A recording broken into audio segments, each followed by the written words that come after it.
ਬਿਸਮਿਲ੍ਲਾਹਿਰਰਹਿਮਾनिर्रहीम अस्सलाम वालेकुम ਦੋਸਤੋ। ਉਸਮਾਨ ਐਗਰੀਕਲਚਰ 'ਚ ਵੈਲਕਮ ਕਰਦੇ ਹਾਂ। ਗੱਲਾਂ ਮੰਡੀ ਦੀ ਕੀ ਸੂਰਤ ਹਾਲ ਆ, ਗੰਦਮ ਤੇ ਮਕਈ ਦੇ ਅੰਦਰ ਕਿੰਨਾ ਇਜ਼ਾਫਾ ਅੱਜ ਹੋਇਆ ਵਾ, ਅੱਜ ਤੁਹਾਡੇ ਦੋਸਤਾਂ ਦੇ ਨਾਲ ਮੈਂ ਰੇਟ ਸ਼ੇਅਰ ਕਰਦਾ ਵਾਂ ਤੇ ਗੱਲਾਂ ਮੰਡੀ ਦੀ ਕੀ ਸੂਰਤ ਹਾਲ ਹੈ ਵੀ ਤੁਹਾਨੂੰ ਦੱਸਦੇ ਹਾਂ।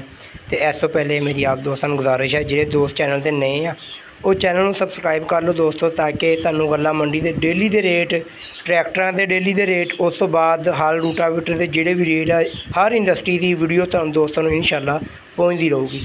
ਅੱਜ ਆਪਾਂ ਗੱਲ ਕਰਾਂਗੇ ਸਭ ਤੋਂ ਪਹਿਲਾਂ ਮਕਈ ਦੀ। ਮਾਸ਼ਾਅੱਲਾ ਮੰਡੀ ਦੇ ਅੰਦਰ ਮਕਈ ਬੜੀ ਮਕਦਾਰ ਦੇ ਅੰਦਰ ਆ ਰਹੀ ਆ। ਤਕਰੀਬਨ ਸਾਰੇ ਕਿਸਾਨ ਭਾਈਆਂ ਨੇ ਮਕਈ ਆ ਜਿਹੜੀ ਉਹ ਵੱਢ ਲਈ ਆ, ਕੱਢ ਲਈ ਆ। ਤਕਰੀਬਨ ਚੰਦ ਦੋਸਤ ਰਹਿੰਦੇ ਆ, ਚੰਦ ਕਿਸਾਨ ਭਾਈ ਰਹਿੰਦੇ ਹੋਣਗੇ ਜਿਨ੍ਹਾਂ ਦੀ ਮਕਈ ਰਹਿੰਦੀ ਆ।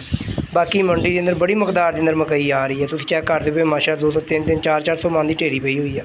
ਅਗਰ ਆਪਾਂ ਰੇਟ ਦੀ ਗੱਲ ਕਰਦੇ ਹਾਂ ਦੋਸਤੋ, ਅੱਜ ਜਿਹੜਾ ਮਕਈ ਦਾ ਰੇਟ ਆ ਉਹ ਤਕਰੀਬਨ 1650 ਰੁਪਏ ਤੋਂ ਲੈ ਕੇ 2100 ਰੁਪਏ ਤੱਕ ਫਰੋਖਤ ਹੋ ਰਹੀ ਆ। ਜਿਹੜੀ ਟੋਪ ਅੱਛੀ ਹਾਈ ਕੁਆਲਿਟੀ ਦੀ ਮਕਈ ਆ ਉਹ ਤਕਰੀਬਨ ਅੱਜ 2100 ਰੁਪਏ ਅੰਦਰ ਫਰੋਖਤ ਹੋ ਰਹੀ ਆ। ਇਸੇ ਤਰ੍ਹਾਂ ਅਗਰ ਆਪਾਂ ਦੋਸਤੋ ਗੱਲ ਕਰਦੇ ਹਾਂ ਸਰੋਂ ਦੀ, ਅੱਜ ਮੰਡੀ ਦੇ ਅੰਦਰ ਜਿਹੜੀ ਸਰੋਂ ਸਾਫ ਸੁਥਰੀ 6500 ਤੋਂ ਲੈ ਕੇ 5600 ਤੋਂ ਲੈ ਕੇ 5900 ਰੁਪਏ ਤੱਕ ਇਹ ਫਰੋਖਤ ਹੋ ਰਹੀ ਆ।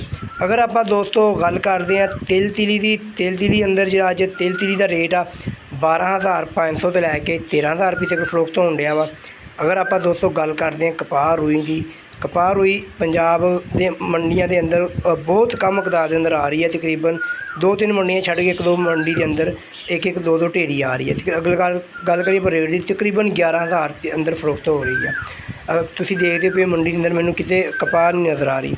ਅਗਰ ਆਪਾਂ ਦੋਸਤੋ ਗੱਲ ਕਰਦੇ ਹਾਂ ਧਾਨ ਮੁੰਜੀ ਦੀ, ਧਾਨ ਮੁੰਜੀ ਦਾ ਜਿਹੜਾ ਅੱਜ ਦਾ ਰੇਟ ਵਾ, ਮੁੰਜੀ 1509 1692 ਕਾਇਨਾਤ ਤਕਰੀਬਨ 4200 ਤੋਂ ਲੈ ਕੇ 4450 ਰੁਪਏ ਤੱਕ ਇਹ ਮੰਡੀ ਦੇ ਅੰਦਰ ਫਰੋਖਤ ਹੋ ਰਹੀ ਆ। ਹੁਣ ਆਪਾਂ ਗੱਲ ਕਰਦੇ ਹਾਂ ਦੋਸਤੋ ਗੰਦਮ ਦੀ। ਗੰਦਮ ਮੰਡੀ ਦੇ ਅੰਦਰ ਬਹੁਤ ਕਮ ਮਕਦਾਰ ਦੇ ਅੰਦਰ ਆ ਰਹੀ ਆ। ਕਿਸਾਨ ਭਾਈਆਂ ਨੇ ਵੇਚਤੀ ਹੈ। ਇਸ ਟਾਈਮ ਸਿਰਫ ਸਟਾਕੀਆਂ ਕੋਲ ਗੰਦਮ ਮੌਜੂਦ ਆ।